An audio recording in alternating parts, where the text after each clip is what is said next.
Uh, I saw a story on the news hour today, and I thought I will talk to you about it. This is about a patient who was diagnosed with a glioblastoma, and his response was very responsive, very impressive. He is Roy Rowland. He wrote this book called what was the name of the title? Was Waiting for the Monsoon. That was more like a memoir that he wrote, but then his cancer is pretty deadly. People die within 15 weeks, but he has been surviving for 45 weeks now. He's supposed to undergo third surgery. But what was impressive to me was some of the features I've seen in some patients, how they how they respond to the whole thing of diagnosis and the suffering, and what would we do with the life that was left. It's not like a fun thing for them, and it's not like a easy thing for the physical body, mental suffering, and all that. That was there, but then how they respond is a very important thing for us to consider. This is a very good story to see that how somebody responds, and then he tells me, or he tells on the story that this is the best thing that has ever happened to him, and he was able to reconcile a lot of things with his kids, with his wife, with his current partner, and he may be killed by that, but he will die a happy man. So it was a very remarkable story, and those are the some of the features I always work with the patients when they are diagnosed with any form of cancer, especially deadly cancer that they would know that they will die from. But then they will revisit the issues of death and dying. What happens after death? How do I do my rest of the um, life that I have? How much life I have? So many things come up. I think Roy Rowland wrote a very nice book, and it's a very good interview too. How he's facing it, how he's really coping with it. Uh, this is the same cancer John McCain died of. And also Bo Biden, President Biden's son, he died of this too. So people may know about it. Uh, he was talking about power of love, that he and his current companion, he had this stroke while he was in India, and they found that he had this cancer. um, he said anybody else would have ran for their life, but then he kept with me, and then really they both are trying to keep the love that they have in the worst of circumstances. And that is a big nurturing source for him. So, as he said, I will die, but then I will die a happy man. And this is the best thing that happened to me. And I was able to really readdress all my relationship with the people, and really come close to my children and my wife. And now I'm going a happy man. So I think a very remarkable story. Waiting for the monsoon is the title of the book. Now there are so many other ways that ancient wisdom tells you. Hi everybody on the Instagram also. So there are so many ways people cope up with the tragedy when they happen, right? I'll give you some of the ancient wisdom perks or hacks that you could relate to. Um, First of all, they may say Ishwarecha. That means it's all God's will, right? And then they say, um, I will go on with it, whatever that comes to me. And that's not a defeatist thing, but more like a I'm believing in my own God, and He intended this to me. That's why I will take it. Um, another way they do it is they kind of surrender to it, you know, and that's something they do. And also, other way they look at it is his offering, he's given like a his prasad. Prasad, they means in India, like when you go to temple, they give you fruits and all that blessed by the Lord. So you take it like that, you know. And then some people say, I'm going to remember the God and then do whatever battle I have here. Okay, and there are also other things that people do is this is my prarabdha karma. Karma means that is inherited. So whatever I did in the past lives, I'm going to pay for it now. So it is my getting rid of that debt. So I'm going to be free of the debt. That's one way they look at it, you know. And then uh, they say. Reincarnation. That is something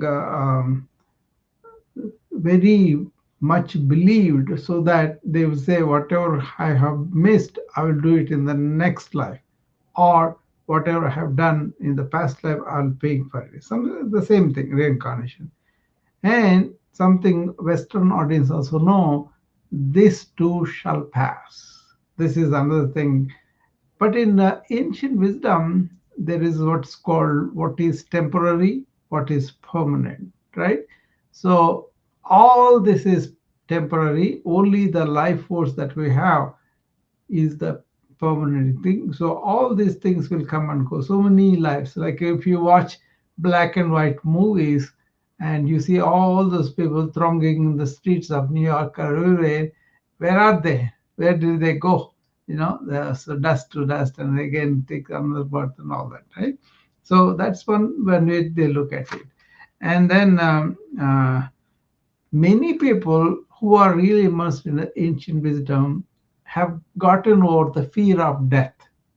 That seems to be a very key thing in many people's enlightenment and be free of not being bothered by it. These people are called, they are stable in their wisdom. So they are not moved by either positive or negative too much. Okay, they stay stable in their wisdom, you know.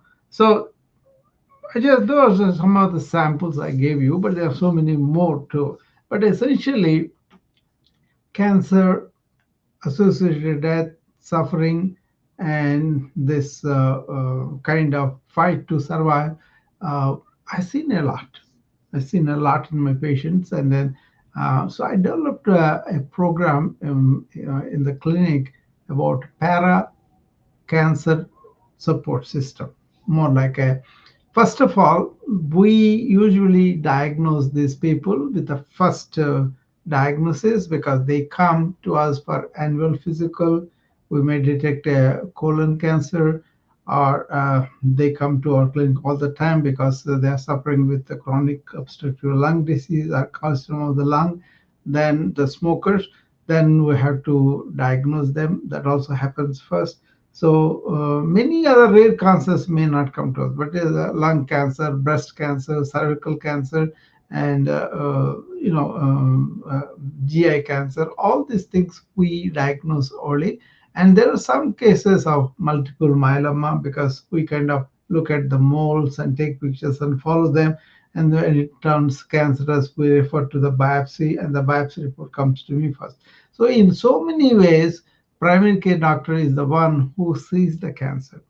So my approach was I'm going to call the oncologist and refer the patient to them, but I don't leave the patient completely in their hands. I'm going to follow what happened with the oncology visit and follow what was their plan, how are they going to stages, what kind of chemotherapy they are giving, are they using gene therapy? So many things I get involved, and also whatever the oncologist tells me, I make sure I talk to my patient personally. That kind of continuity in the family, like the patient is our extended family, like so we don't want to really, you know, cast them somebody else. So we want to be there for them in their hour of need, probably the most need, and that kind of attention really helped a lot of those patients. And then how do they take the chronic pain lots of times, and how do they take the chemotherapy, which is monstrous in a lot of these people. They cannot really uh, do well with the chemotherapy. There are a lot of side effects, especially in the 80s, 90s, and around in the beginning of the 21st century. It was like that, right? But now we have more gene therapy directed, genome directed chemotherapy. That's why we can give chemo that's much more compatible to the patient, and they have much less side effects in case they have that compatibility treatment. I have seen one patient, for example, she had a diagnosis made by us as a carcinoma of the lung. Then we sent her to the university. In the university, first they did the genome and then determined what she could do. And accordingly, she got this treatment that really helped her. She didn't lose her hair. She had less vomiting. She had some, but she has less vomiting. So much better, more humane, kind of, making the patient feel better, right? So we did that too. And then the support is this issue, facing death and dying issues. What do you have? How do you feel? Some people feel like they have not achieved anything and they are going away. Some people feel like I have done enough. I don't have to live anymore, and they go. Some people are despondent about that because they are so disappointed how the kids turned out, how their own dreams were not really all that. So it's a very tough situation. They won't be confronted. They may lie down very dejected, depressed, and not having energy. So all those issues we address, and then I kind of taught them simple breathing, simple stretches, just to make them feel better. I know one study where a group of women were diagnosed incurable breast cancer, right?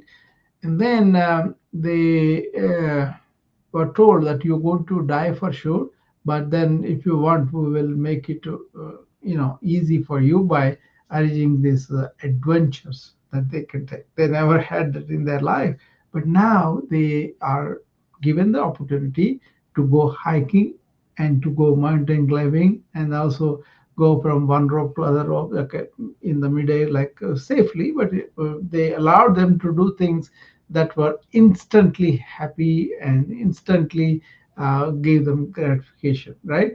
And then these women, they survive longer than those people who are just taking their medication, staying home.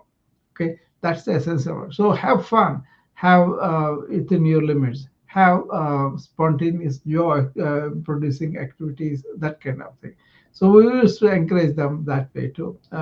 Look at the funny movies and laugh, and then call long lost friends and all that, and make everything. All this was direction. I have given inspiration from one question. Jiddu Krishnamurti, J. Krishnamurti, he posed at one time. Suppose you're going to die tomorrow. What are you going to do?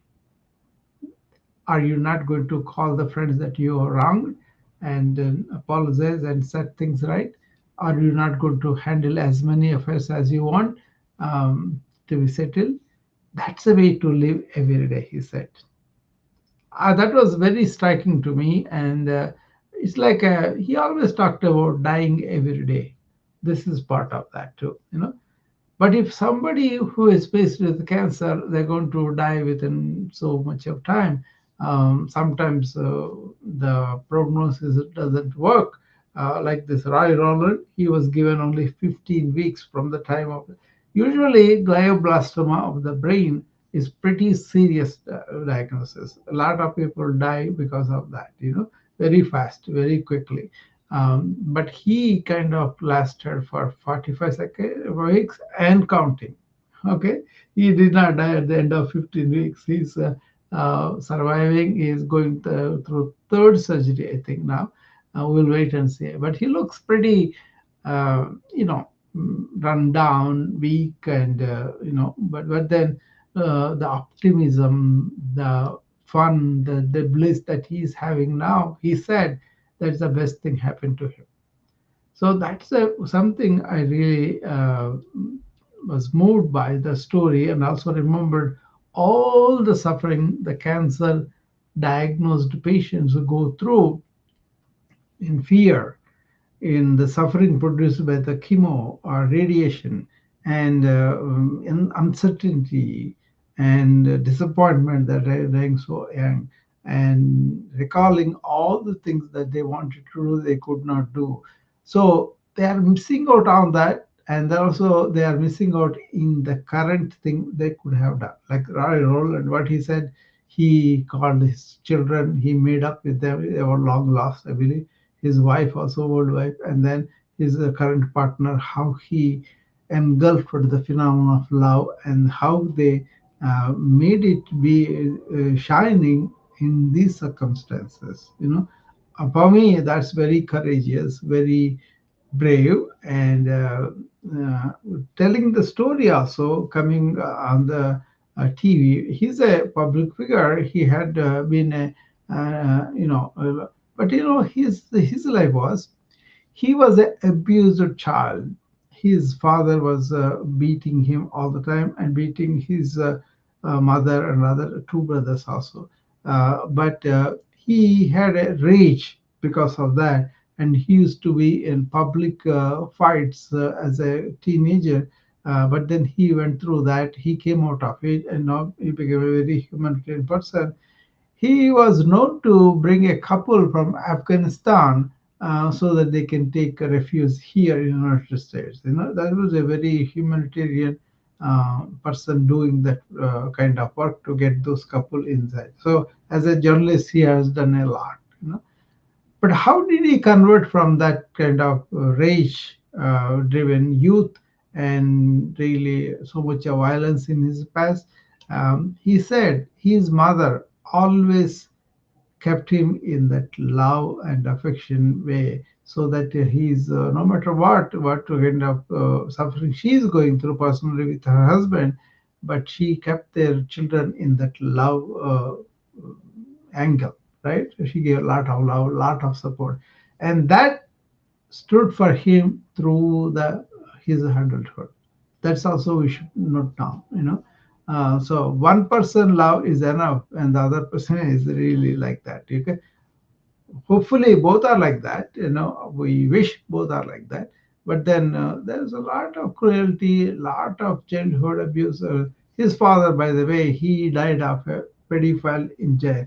He was jailed for the pedophile, and then he died like that. Okay, but for the Roy to turn back his life, really turn it around, and then be a humanitarian, and now even in the time of the glioblastoma, which is killing him, he is saying that is the best thing happened to him, and he won't mind dying, and he will die happy.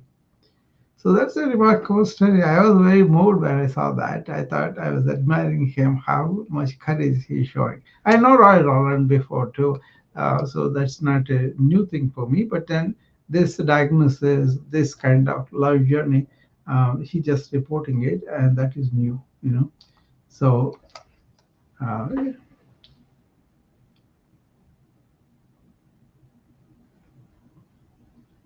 as I look to the larger picture of what happens to the cancer patients, first of all, why they are having cancer so early, so many people, that's something we should work on, because there are so many carcinogens we ingest or we kind of consume in the form of smoke, or in the form of nicotine products, or in the form of pollution, or in the form of drinks, the nitric acid in those Coca-Colas, So many environmental agents that we produce, we synthesize that are carcinogens.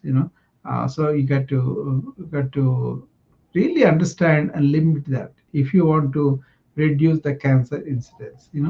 And now we have genome is helping us a lot. We can change the uh, genes by gene editing and help a lot of people not to manifest the cancer. That's also there, and more things will come through as we go along with the computing power that we have, the AI we have.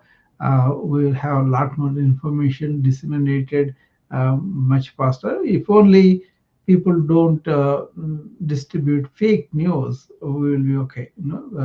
I think that's a pretty good thing. Then after they are going through the life, it is the best thing would be early diagnosis, as early as possible. Uh, so it's a question of having this early diagnosis in all cancers is really good. Okay, and we have this uh, after the diagnosis, how we are providing, not just telling them you go to die, go to the hospice and then take all the pain pills and then die. No, what are the conflicts in them with their relationships, with the world, with their own inner self, all of that. I have one remarkable story I always tell is about Ramana Maharshi. He is a sage, lived in South India.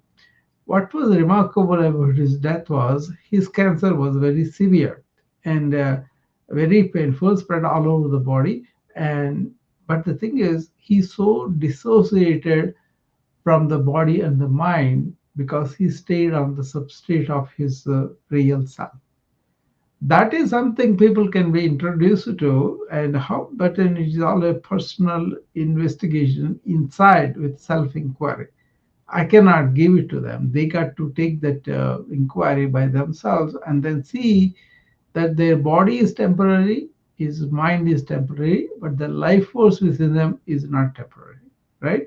So those kind of people will be really,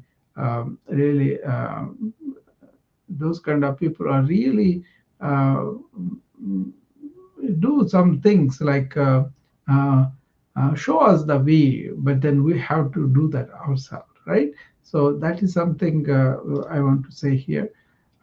So dissociation from temporary body, temporary mind, and then really be in that life force. Actually, this is something, even if you attempt a little bit of trying to be in your real self, not your personality or ego or personhood, but beyond the thought construct, you have that real self. If you can be that, then that will be very good for you. Okay, so how cancers are diagnosed, how early we are diagnosed, how effectively we are providing support as they get the most modern treatments of their choice, and then also incorporating some of the energy elevating and inner healing methods of Eastern philosophy, Eastern life,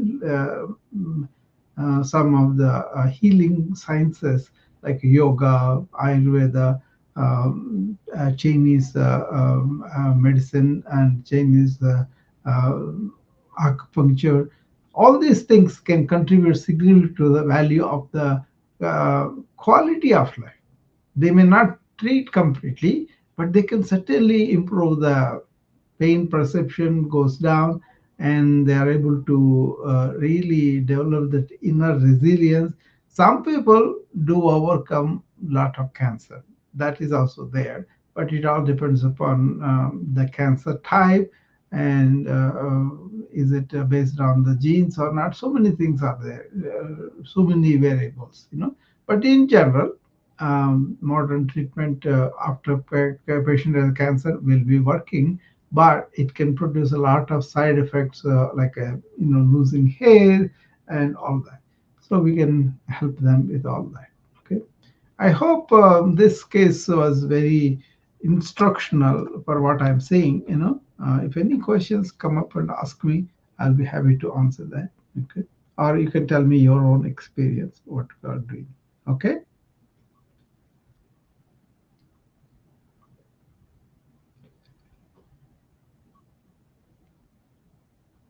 Couple of people I have to follow, so I was following them.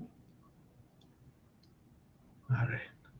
All right, then, if everybody is fine with what I said, please note down that we could do a lot more for the cancer patient apart from early diagnosis and treatment and all that, but they go through a lot of suffering, which can be helped by some of these things I mentioned about what kind of attitude you take, what kind of philosophy you have, what kind of present moment awareness you have, how much you live in the present, how much you are willing to resolve the conflicts both inside and outside. All these things will reduce the pain and suffering what these people go through. Okay, as a physician, I very sensitive to that. As a yogi, I have some measures. I make the quality life go up, provided they learn and then apply them in their life.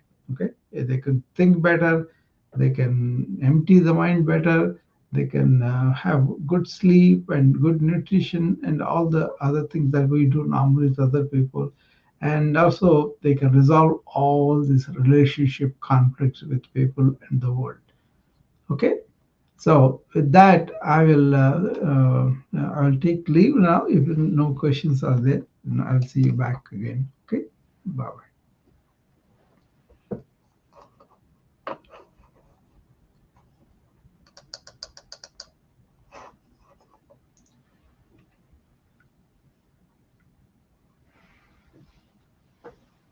Bye, everybody.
Hi, AJ. Namaskar, sir. Namaskar. You are in my room? In my screen. Yeah, yes, yes, I was in your room. मैंने देखा आपका message, मैंने अपना room and किया, ज्ञान भाई को phone किया। ओके, डॉक्टर राहुल से बात करते हैं, सीएच पे आ रहे हैं। ओके, उनको भी पिंक कर दे रहा हूँ, वो भी आ रही होंगे। Sure, sure. I was doing it on my channels, on the Instagram, on that Noom Vibe, and also on the LinkedIn. I open all these channels.